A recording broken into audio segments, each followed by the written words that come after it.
साथियों, स्वागत है आप सभी का मेरे YouTube चैनल पे। आज मैं आपको बताने जा रहा हूँ science TGT science Navodaya Vidyalaya Jawahar Navodaya Vidyalaya के इंटरव्यू के बारे में कुछ जानकारी आपको देने जा रहा हूँ। मेरा इंटरव्यू एक्सपीरियंस कैसा रहा, इंटरव्यू में डॉक्यूमेंट क्या क्या चाहिए होते हैं, ड्रेस कोड क्या होना चाहिए, आप किस लैंग्वेज में अपना इंटरव्यू प्रिफर करें, 50% पासिंग मार्क्स का क्या क्राइटेरिया है, इन सब के बारे में आपको विस्तार से बताऊंगा। तो मेरे साथ बने रहिएगा। मैं आज आपको सबसे पहले जैसे आपके लिए पास इंटरव्यू कॉल लेटर आता है, तो वो इंटरव्यू कॉल लेटर में बता दूं आपको इस तरह का होता है कुछ ये कुछ इस तरह का इंटरव्यू कॉल लेटर देख लीजिए। ये प्रदीप कुमार नागर 8 फरवरी को मेरा इंटरव्यू कॉल लेटर जारी हुआ था और जो मेरा इंटरव्यू था वो था डेट थी 17 फरवरी। ये मैंने किया हुआ है 17 फरवरी 1 बजे। इसमें रिपोर्टिंग टाइम था वेन्यू था इसका जवाहर नवोदय विद्यालय, क्षेत्र माहुली, सतारा, महाराष्ट्र। ठीक है, ये मेरा इंटरव्यू का कॉल लेटर था। अब जब आप इंटरव्यू के लिए जाते तो आपके सबसे पहले आपके पास अपने डॉक्यूमेंट्स पूरे होना चाहिए। तो डॉक्यूमेंट्स आपके 10th 12th graduation plus BEd plus CTET का सर्टिफिकेट होना चाहिए। और जब आप इंटरव्यू के लिए जाते हैं तो उसके लिए सबसे पहले आप जहाँ पे जाते हैं वहाँ पे आपको रिपोर्टिंग करना होता है दिए गए समय में और दिए गए टाइम में। तो सबसे पहले वहाँ से आपको जैसे ही इंटरव्यू में आपका कॉल आता है तो सबसे पहले वो आपको बायो डाटा फॉर्म देते हैं फिल करने के लिए। तो आप उसे फिल करिएगा। उसमें आपके मार्क्स की डिटेल मांगी जाती है और आपकी कुछ और डिटेल मांगी जाती है, वो फिल करनी होती है। उसके बाद आपका होता है बायोमेट्रिक होने के बाद आपको बायोमेट्रिक एक ऑनलाइन प्रोसेस है जो कि आपको करनी होती है, क्योंकि कहीं फर्जी कैंडिडेट तो नहीं आ गए आपकी जगह, इस वजह से बायोमेट्रिक करवाते हैं। जैसे बायोमेट्रिक कंप्लीट होता है आपको डॉक्यूमेंट वेरिफिकेशन के लिए भेज दिया जाता है। डॉक्यूमेंट वेरिफिकेशन में आपको बता दूं, सबसे पहले आपके पास होनी चाहिए 10th की मार्कशीट, फिर होनी चाहिए 12th, फिर होती है बीएससी, उसके साथ आपको चाहिए बीएड के बाद आपको चाहिए सीटेट का सर्टिफिकेट। इसके बाद फिर आपको सीटेट के सर्टिफिकेट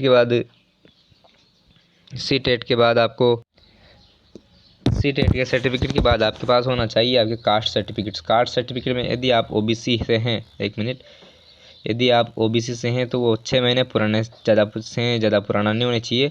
और ईडब्ल्यूएस के अलग अलग रूल हैं जो कि आप जब वो आपको कॉल लेटर जारी करते हैं, साथ में जो भी एडवर्टाइजमेंट जो होता है एडवर्टाइजमेंट, उसमें सब कुछ डिटेल्स लिखी हुई होती है। तो आप उन्हें ध्यान से पढ़ के ही फॉर्म अप्लाई करने से पहले ध्यान से पढ़ लें।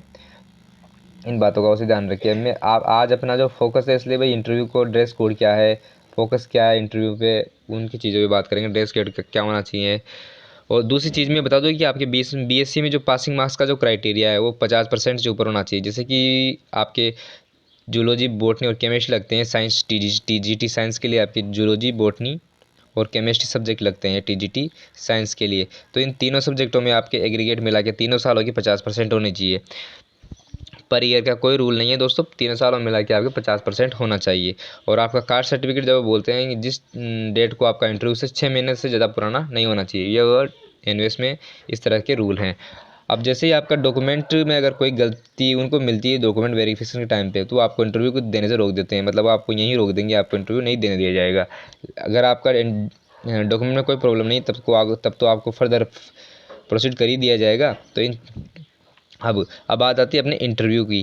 भाई इंटरव्यू की ड्रेस कोड क्या होना चाहिए। तो मैं बता दूं दोस्तों, ड्रेस कोड में आपको सबसे पहले चाहिए कि आप फॉर्मल हो बिल्कुल। वो इनको एक ऐसा न लगे कि बिल्कुल ये मतलब एक शिष्टाचार के विरुद्ध हैं। तो ड्रेस कोड में आप फॉर्मल कोट पैंट पहन सकते हो, या कोट नहीं हो तो सिर्फ टी शर्ट और पैंट, साथ में फॉर्मल शूज़ और कोट पहन सकते हो। और साथ में अगर टाई हो तो कंफर्टेबल हो तो टाई पहन सकते हो, अदरवाइज कोई मैंडेटरी नहीं है। ड्रेस कोड ये होना चाहिए। इसके बाद जैसे ही आप डीवी होने के बाद आप इंटरव्यू पैनल के पास जाते हो, अंदर जाते हो जैसे ही, तो सबसे पहले आपको बोलना है कि मैं कम इन सर। तो बोलेंगे बिल्कुल, हाँ बिल्कुल आइए। तो भाई और फिर आप स्वतः या तो आपको कुर्सी पे बैठने के लिए बोल देंगे, या फिर आपको उनसे परमिशन लेनी है तो आपको बोल देंगे वो। तो शुरुआत में वो क्या है कि इंटरव्यू जब देने जाते हैं तो स्टूडेंट्स के ऊपर या फिर कैंडिडेट के ऊपर काफ़ी प्रेशर होता है। तो सबसे पहले तो वो कैंडिडेट को काफ़ी नॉर्मल फील करवाते हैं, ताकि इससे वो आपसे ज़्यादा से ज़्यादा जानकारी निकलवा पाएँ।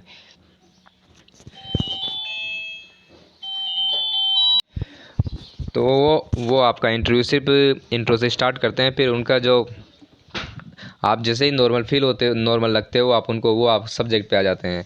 उनके जो इंट्रो होते हैं वो पूछेंगे कि मतलब इंट्रोड्यूस योर सेल्फ। तो आप अगर हिंदी में कंफर्टेबल हो तो हिंदी में, इंग्लिश में कंफर्टेबल हो तो इंग्लिश में, लेकिन आप इंग्लिश टर्म का ज़रूर ध्यान रखें, इंग्लिश टर्म को भी बीच बीच में यूज़ करें। फिर जैसे आपका इंट्रो पूरा होता है वो लगभग, उसके बाद वो आ जाते हैं सब्जेक्ट पे सवाल। फिर सब्जेक्ट में आपने जहाँ से आपने जैसे एमएससी किया हुआ है तो भी उनके सवाल का स्तर उतना ही ज़्यादा होगा। पीएचडी वगैरह कुछ कर रखा हो तो आपका उनके सवाल का स्तर उतना ही ज़्यादा होगा।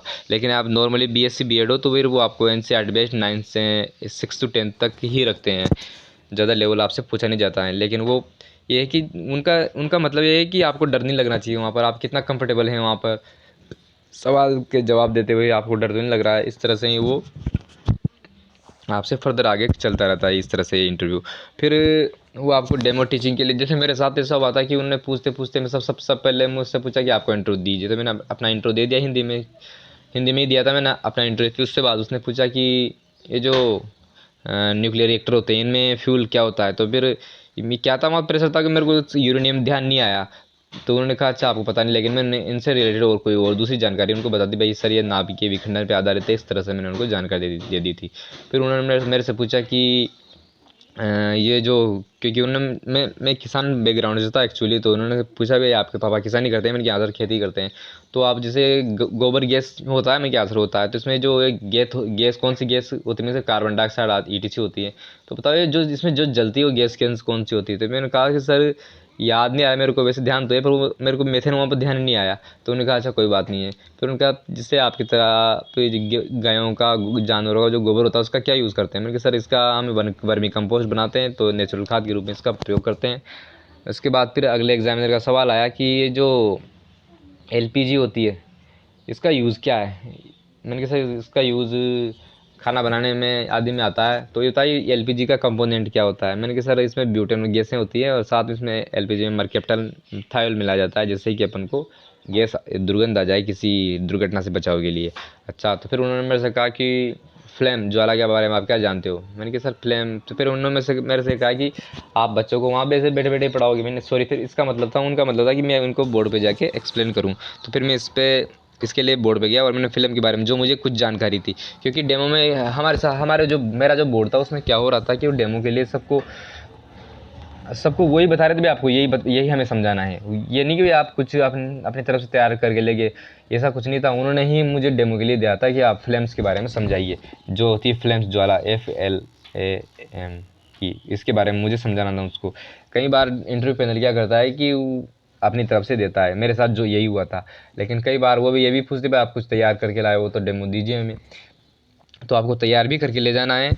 लेकिन इससे ज़्यादा घबराना नहीं कि भाई आपको वही दे देंगे, आपको अगर आता है तो पढ़ा दीजिए, जो भी टूटा फूटा आता है पढ़ाने के अच्छे से कॉन्फिडेंस के साथ पढ़ाने का प्रयास कीजिए। बाकी अगर आपका लक अच्छा रहा तो ये भी आपसे पूछ सकते हैं कि भाई आप अपना जो डेमो लाए हैं उसको बताइए। तो मैं डॉक्यूमेंट्स के बारे में आपको बता चुका हूँ, ग्रेजुएशन के मार्क्स के बारे में आपको बता चुका हूँ। लैंग्वेज ऑफ इंटरव्यू आपके ऊपर डिपेंड करता है कि आप कौन सी लैंग्वेज में देना चाहते हैं। लेकिन जब आप भी कोई डेमो के लिए कोई भी बोर्ड वर्क करें, वाइट बोर्ड होगा आप वहाँ के सामने, तो वाइट बोर्ड होगा तो उसके सामने कोई भी डेमो वर्क करे तो पूरा इंग्लिश में ही करें, आप हिंदी में ना लिखें वहाँ पर, क्योंकि ये नेगेटिव इम्पैक्ट डालता है। ठीक है बच्चों, दोस्तों, और आगे की जो चीज़ है कि इंटरव्यू पैनल में मेरे पैनल में लगभग 5 थे, जिनमें से एक लेडी थी। 5 थे मेरे इंटरव्यू पैनल में, उनमें से एक लेडीज़ थी, और वो लेडीज़ काफ़ी स्ट्रिक्ट लग रही थी मेरे को। उन्होंने मेरे से पूछा था कि जो नेचुरल गैस का कंपोनेंट होता है वो क्या होता है। मैंने कि मैम मेथेन होता है CH4। अच्छा, और फिर उनमें से कुछ ने मेरे को पूछा था कि बायोडीजल क्या होता है। मैंने कि सर ऐसे ऐसे होता है। तो उन्होंने जो रतन जोत होता है इससे बनाया जाता है शरीर को। फिर उन्होंने मेरे से भी पूछा कि कोई ऐसा घटक बताइए जो मतलब पेड़ पौधों के अलावा कोई दूसरी चीज़ से बायोडीजल बना है। तो मेरे को पता नहीं था, तो मैंने सॉरी बोल दिया।